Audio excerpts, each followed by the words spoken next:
Home isn't just a place. It's memories, sweat, sacrifices, and nothing cuts deeper than someone trying to take that away. I bought my house in Dallas 20 years ago, a 2-story brick home with a wide porch, a little garden, and the oak tree where my kids grew up climbing. But when my husband died, his family circled like vultures.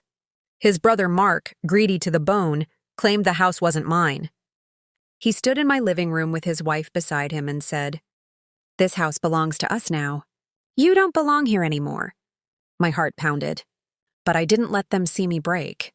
I just nodded and smiled, because I knew something they didn't. They thought I was a grieving widow with no fight left. What they didn't know? I had kept every single paper, every mortgage receipt, every legal document with my name on it. The house wasn't tied to my husband's estate. It was in my name solely. Still, they pushed. Mark tried intimidation. He called contractors, tried to change locks, even filed a claim in probate court. His wife bragged to neighbors that the house would be theirs by summer. But while they bragged, I built my case. I hired a property attorney. I collected every voicemail, every text message where they threatened me. And then I went further. I dug into Mark's finances. He wasn't just greedy. He was drowning in debt. Credit cards maxed. A failed business loan. Even unpaid property tax. Court day arrived. Mark walked in with his slick lawyer and smug grin, already acting like the house key belonged in his pocket. I sat quietly with my attorney, a folder of documents on the table. When the judge asked for evidence, my lawyer stood and dropped everything: the deed, the mortgage history, proof the property was mine alone. The judge's eyebrows shot up.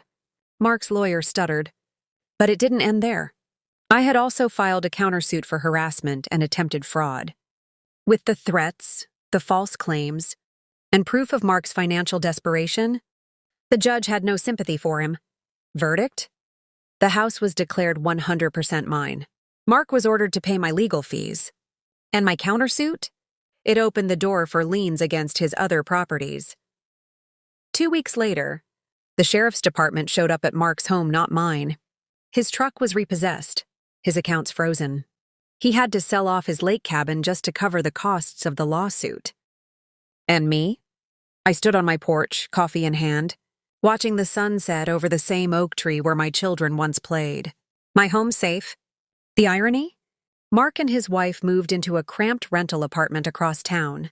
Still drowning in debt, their empire of arrogance collapsed under the weight of their own greed. Here's the lesson: never underestimate someone just because they're quiet, grieving, or alone. Silence isn't weakness. Silence is strategy. And when you fight for what's yours, don't fight with anger.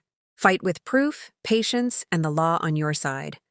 Because revenge doesn't always mean taking something away.